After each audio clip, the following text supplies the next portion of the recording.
Something happened this week that could create what I think is a Republican nightmare scenario in the Senate races in 2026, and it involves Marjorie Taylor Greene. Let's go through it. Okay, so Brian Kemp is the popular outgoing governor of Georgia. He is a Republican.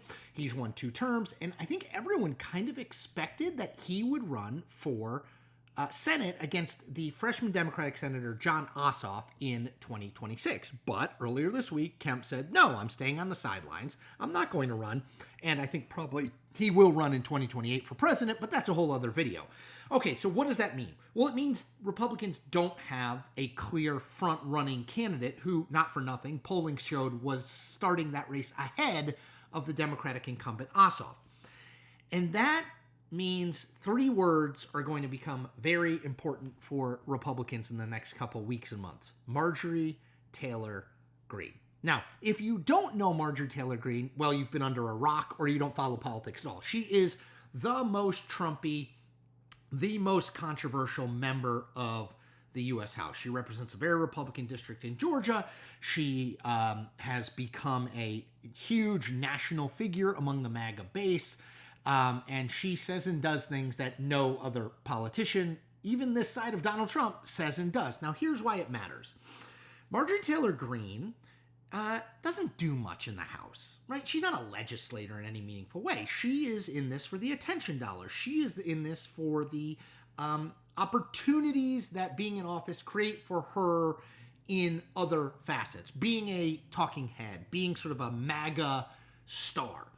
What better way to do that than run for an open Senate seat in Georgia, right? Right. So this now, with Kemp out, you now have, I think, the very real possibility that Marjorie Taylor Greene does run for this office. Let me quote a fundraising email she sent earlier this week. Before anything further happens, before I move to the next step, I need to hear from you. I need to know if I should run for Senate in Georgia, and if I should, I need to know if I will have your support or not. Now, that was before Brian Kemp announced he wasn't running, so she was already kind of leaning in that direction, and I get it from Marjorie Taylor Greene's perspective. Look, she is beloved in the MAGA base of the party, in Georgia and nationally. That's a huge leg up in a primary. She will be able to raise a bunch of money from that same group of people. She ended March with about $800,000 in the bank. She'd be able to raise vast sums. She has been very close to Donald Trump for a very long time. She was one of his earliest supporters, one of his most ardent supporters, although they've broken a little bit. I'll get into that in a minute. But if you look at a Republican primary without a popular 2-term governor like Brian Kemp in it, and you say, who would win among the congressional delegation, the state insurance commissioners looking at running, the state agriculture commissioners looking at running, you would probably say the best known candidate who's the most closely identified with the MAGA movement, who's going to have the most money. And that's clearly Marjorie Taylor Greene. I mean, I don't see any reason, candidly, why she would not run, because again, she's not really a legislator. The House, she's never going to be in House leadership, right? This is not who she is.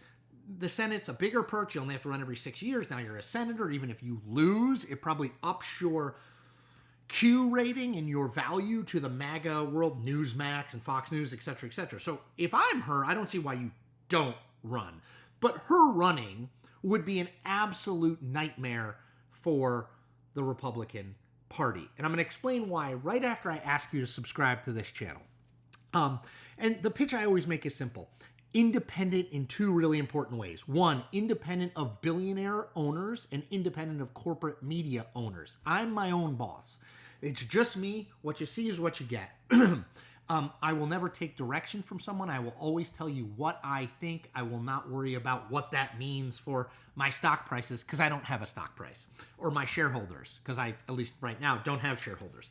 Independent in another really important way. I'm not a Republican or a Democrat. I spent 20 plus years working in mainstream media, most recently at CNN and the Washington Post.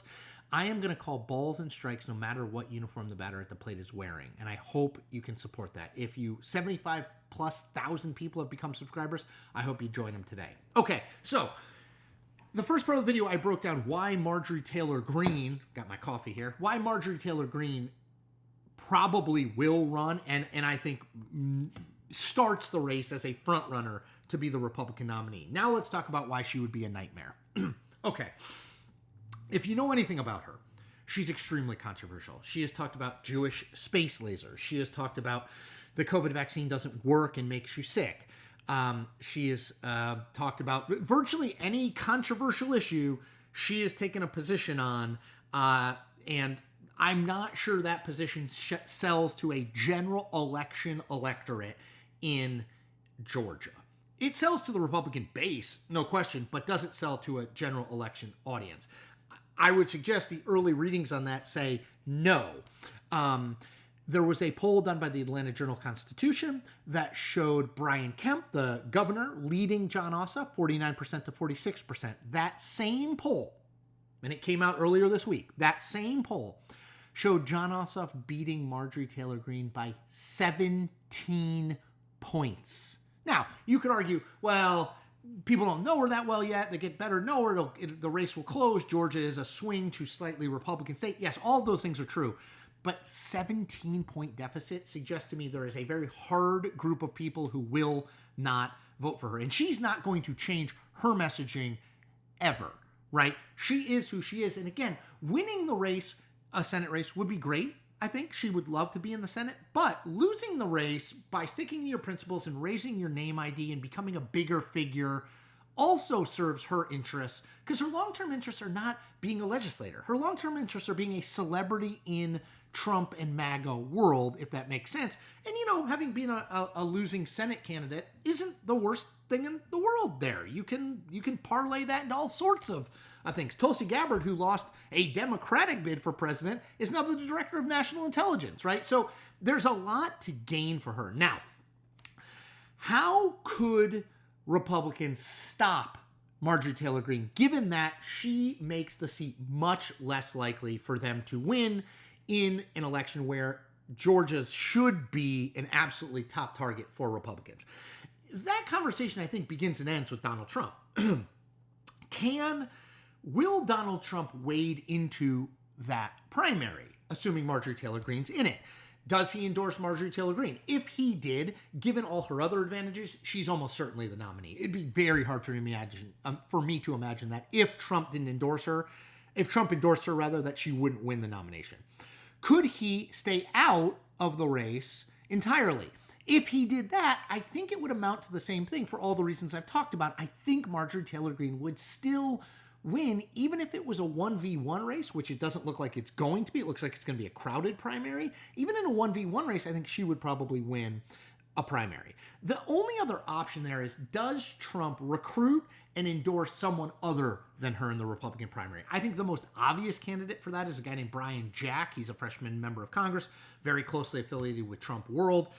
Could Trump endorse Jack and make that be, this is my guy, I love Marjorie, but she's better in the House, or make some argument there? Yes, that could potentially work. And I will say, Greene is giving Trump a little bit of an opening on that front. So, earlier this month, she wrote a long post on X.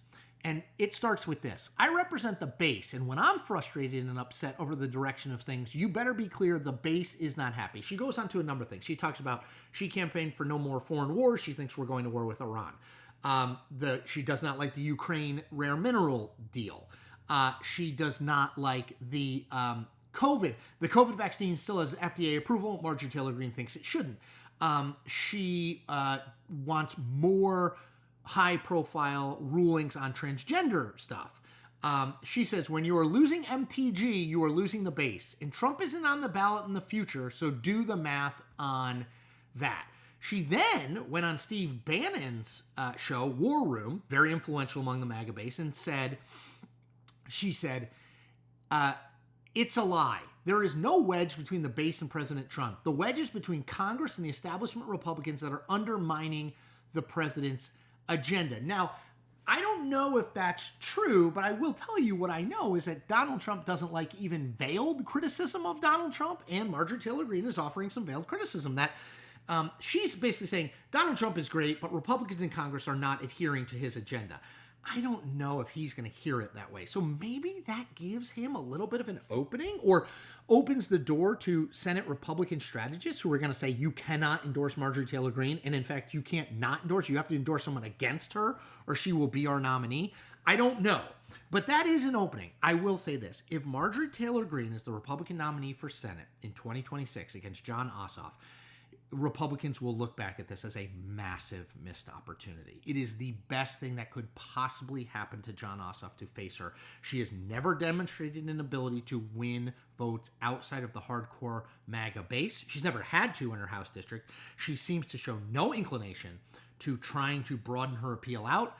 I think she is such a polarizing figure that even if she tried to do that going forward, it would not work with a general electorate in Georgia. She is a Republican nightmare as a statewide candidate because she would lose. That said, I think two things are true. She's probably going to run, and I think it's going to be hard and will take a very concerted effort led by Donald Trump publicly to stop her winning that primary if she does run.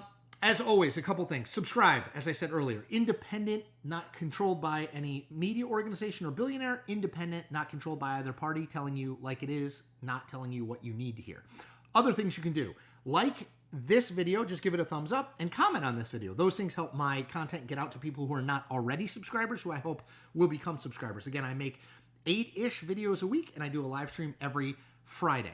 The other thing you can do is just tell somebody in the grocery store or at a dinner party or someone you're meeting out for a drink, hey, this guy Chris Cillizza used to work at CNN and the Washington Post. He's on his own now.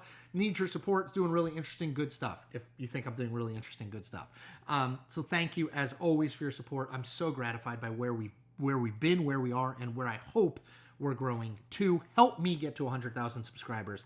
I need you as an evangelist and as a subscriber. All right, everyone. Take care.